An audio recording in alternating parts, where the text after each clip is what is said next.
Live mula sa GMA Network Center, 20 taon nang nakatutok.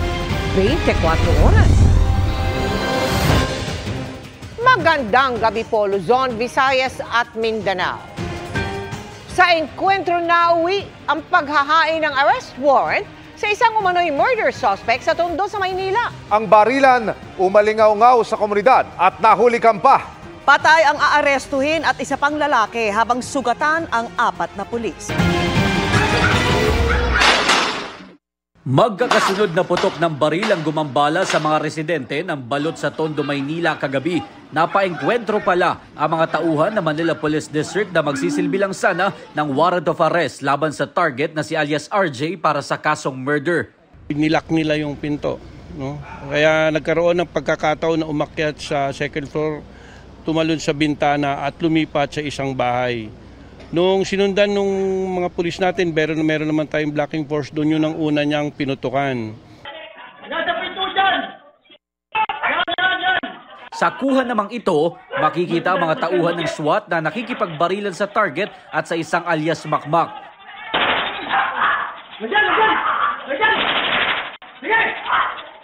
Itong suspect natin ay naghagis pa ng granada. Nagkataon lang na hindi pumutok sa personnel natin. Kalaunan, napatay ng mga operatiba ang 2, pero 4 sa mga pulis ang nasugatan. 3 sa kanila ay tinamaan sa ibabang bahagi ng katawan. Kabilang narito sina Police Major Mark Dave Apostol, Police Corporal Kit Valdez at Police Corporal Emil Omolon. May sugat naman sa kamay ang OIC ng District Intelligence Division at namuno sa operasyon na si Police Lieutenant Colonel John Giagi. Kanina during the gunfight, nung bumabaril siya, kahit saan niya itama yung yung sharp nail tumama sa kamay ko. Hinuli naman ng pulisya ang babaeng ito na sinasabing kasintahan ng target. Nakatakda siyang sampahan ng reklamong obstruction of justice matapos niya raw ilak ang pinto ng kanilang bahay kung saan naganap ang operasyon. Pero ayon sa babae, 2 linggo pa lamang sila ng kanyang nobyo at hindi niya alam na may kaso ito. Napagalaman naman ng pulisya na sangkot ang mga napatay sa iba't ibang illegal na aktibidad sa lungsod. Itong suspect natin at ang kanyang grupo ay involved sa drug trafficking, gun for hire at illegal drugs. Kasi kung sakaling hindi namin napagplanuhan to, baka mas marami pa o mas delikado pa o mas malala ang naging tama ng mga kapulisan namin. Ayon sa MPD, ang target din ng kanilang suspect sa serye ng pamamaril noong nakarang taon at nitong nakaraang buwan na posibleng may kinalaman daw sa illegal na droga. Matapos naman ang engkwentro, nagtungo ang mga tauhan ng EOD para pasabugin ng granada na hinagis ng isa sa mga napatay. Pagkatapos ay muling sinuyod ng mga tauhan ng SWAT ang lugar para masiguro na wala ng mga kasabwat ang nakapagtago. Sa ngayon ay patuloy daw na hinahanap ng MPD ang 3 pang kagrupo na mga napatay sa operasyon. Para sa GMA Integrated News, Jomer Apresto, nakatutok 24 oras. Ginilitan ang Australianong natagpo ang patay sa isang hotel sa Tagaytay habang kinapos sa hininga ang 2 kapwa biktima. Batay po yan sa autopsy report. Hawak na ng pulisya ang CCTV kung saan nahuli cam ang pagpasok ng isang lalaki sa kanilang hotel room. At nakatutok doon live si June Veneracion. June. Vicky, nakatutok ngayon ang PNP sa isang person of interest na nakuna ng CCTV na naglamas-masok sa hotel room ng biktimang Australiano at ang kanyang partner at isa pa nilang kasama. Lobas naman sa autopsy, Vicky, na karumal-dumal ang ginawang pagpatay sa kanila.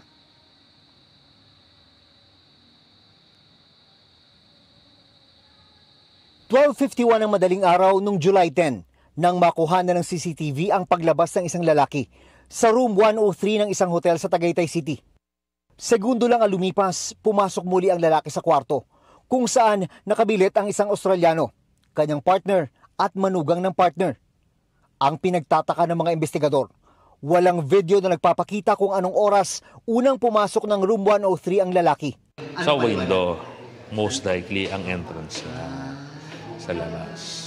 Maaari kasi na during night time, habang sleeping period nila, nagbukas sila ng bintana. Wala nang kuha ng CCTV, pero tuluyan na dumabas ang lalaki ng kwarto, 5:46 ng madaling araw. 1:35 ng hapon nang i-report ng hotel staff sa pulisya ang pagkakatagpo sa Australiano at magmanugang na Pinoy sa kwarto na patay na. Pagresponde ng mga pulis, dito na nakita ang mga dugo ang 13 biktima sa kwarto. Nakapanlulumo ang lumabas sa resulta ng autopsy. Base sa ating autopsy report, yung ating lalaki na biktima, meron siyang hiwa dito, ginilitan, nadali yung main artery niya sa leg na yun ang nag-cause ng death niya. Natagpuan sa crime scene ang hininalang ginamit para patayin siya. Ang siyang na-recover doon sa area ay baso na basag na binalot sa tuwalya. Karumal-dumal din, pero sa ibang paraan pinatay ang magmanugang. Ito namang dalawang babae, asphyxia dahil merong nilagyan ng tape yung paligid ng mukha nila. And most likely, pero dahil nakadapa, pwedeng inginon yun. Yung sakal kasi hindi nasabi sa hindi nasabi sa autopsy report. Ang tanong, paano ito nagawa kung nag-iisa lang ang pumasok sa kwarto ng mga biktima? Pwede na meron siyang weapon na dala. It could be meron siyang handgun. Hindi natin masabi, pero hindi niya ginamit dahil maririnig. Yung sigurong si medico legal ang makakasagot niyan kung merong ginamit na pampatulog.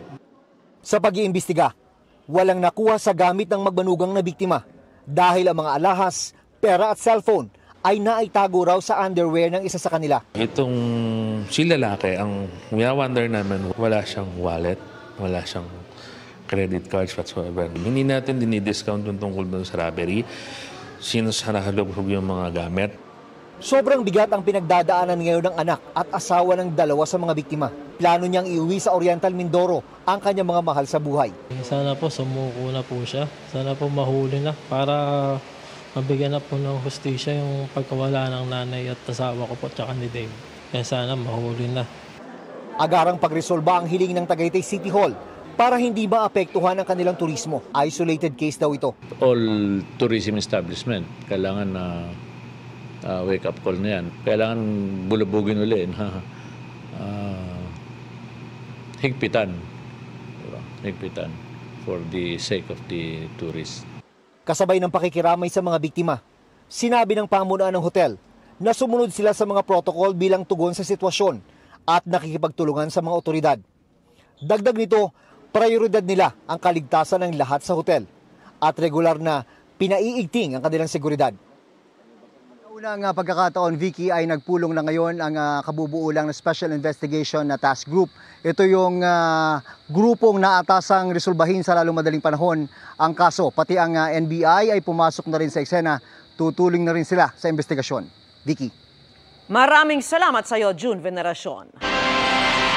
Arestado sa Davao City ang isa sa mga kapwa-akusado ni Pastor Apollo Kibuloy.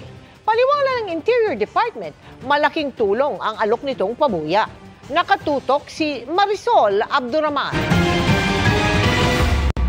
Isa po siya sa mga pugante na nagtago. Ito ayon sa Interior Department ang bunga ng tip ng isang tumawag sa Davao Region Police noong July 9. Nahuli sa isang subdivision sa Davao City, Sipuling, Canada.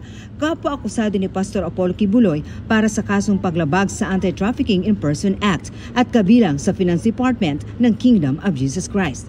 Paniwala ng Interior Department, malaking tulong ang 1 milyong pisong pabuya sa pagkakahuli kay Canada. Nakita niya ang isang babae, na kamuka ng nasa litrato ng wanted poster na nilabas ng PNP. Sabi ng direktor ng Davao Region Police, may 2 kilometro lang ang layo sa pinaghulihan kay Canada sa regional office. Nagtatago kasi maghirap pong hanapin ng tao talagang nagtatago. No, they know what to do, they know what to expect pagka nandiyan yung mga pulis. Bagamat hindi isinasantabi ng gobyerno na nasa ibang bansa na ang ibang wanted, mas naniniwala silang nasa Pilipinas lang sila. We are working on it round the clock. Lumiliit na ho ang mga pinagtataguan ninyo. Hindi kami titigil. And we will use all resources of government to make sure that the ends of justice will be met. Hindi na nagbigay ng pahayag si Canada na idediretso sa Pasig para sa return of the warrant. Sabi ni Abalos, by all means, kukunin nila si Kibuloy at iba pang wanted. Gayunman patuloy na umaapila ang kalihim na sumuko na ang mga ito. Para sa GMA Integrated News, Marisol Abduraman. Nakatuto, 24 oras. At kaugnay niyan, sinisika pa po namin kunin ang pahayag ng Kingdom of Jesus Christ. Pina-freeze ng Court of Appeals ang mga ari-arian ni Bamban Mayor Alice Guo at mga itinuturong kasosyo na sangkot sa iligal na pogo. Bilyong piso umano ang pumapasok na pera sa kanyang mga bank account. Nakaramihan po ay galing sa China. Nakatutok si Mav Gonzalez. Helicopter, 12 sasakyan, 12 real properties at 36 na bank accounts ang mga ari-ariang yan ni Bamban Mayor Alice Guo. Inisyuhan ang freeze order ng Court of Appeals.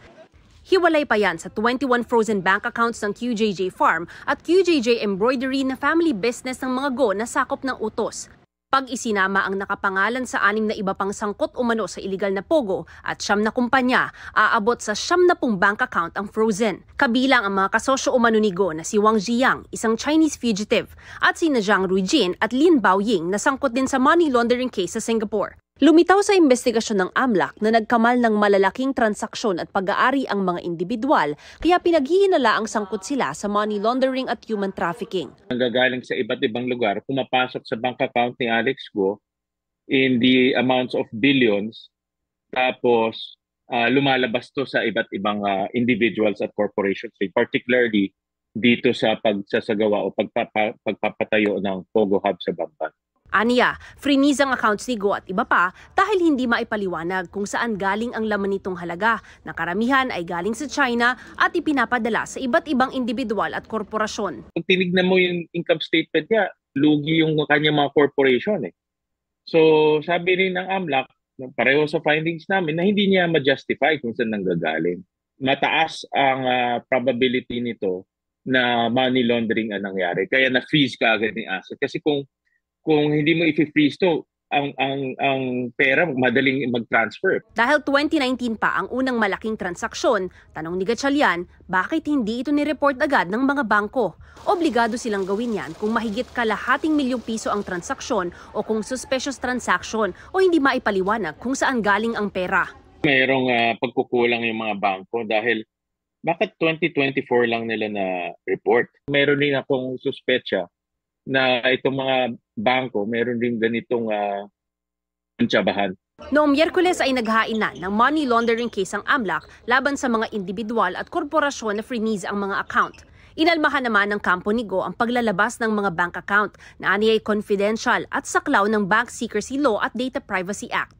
Humiling na ang komite sa Senado ng arrest order laban kay Guo, bagamat wala pang inilalabas ang Senado. Nakamonitor naman ang Bureau of Immigration. So far po doon sa records natin kay Mayor Alice Guo and Guo Huaping, wala po tayong nakikita na recent travel records niya palabas po ng bansa. Sa mga kasamahan po nila, wala rin po tayong nakikitang recent na travel records, although tandaan po natin na lookout bulletin lamang po ang in-issue sa ngayon. Ang ibig sabihin po noon ay maaari pang lumabas ng bansa yung mga nakalista doon. Para sa GMA Integrated News, Mav Gonzalez, nakatutok, 24 oras. 13 mga flight ang na-delay sa panibagong aberya sa NAIA Terminal 3 kanina. Lumampas kasi sa rampa at sumadsad sa damuhan ang isang eroplano. Ang latest doon, tinututukan live ni Mark Salazar. Mark!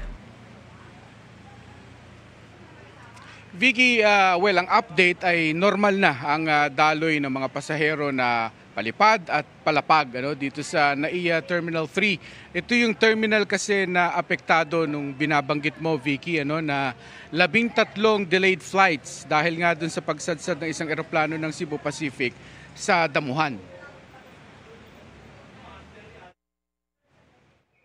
Di pa sumisikat ang araw kanina nang mawala sa rampa at sumadsad sa damuhan ang Cebu Pacific Air A321 aircraft habang lumilipat sana ng bay.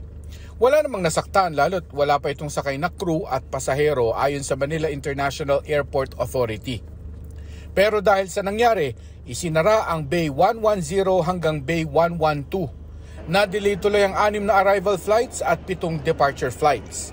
Sabi ng Cebu Pacific, asahan ang flight delays dahil sa ramp congestion o yung paghaba ng pila ng eroplanong gagamit ng rampa.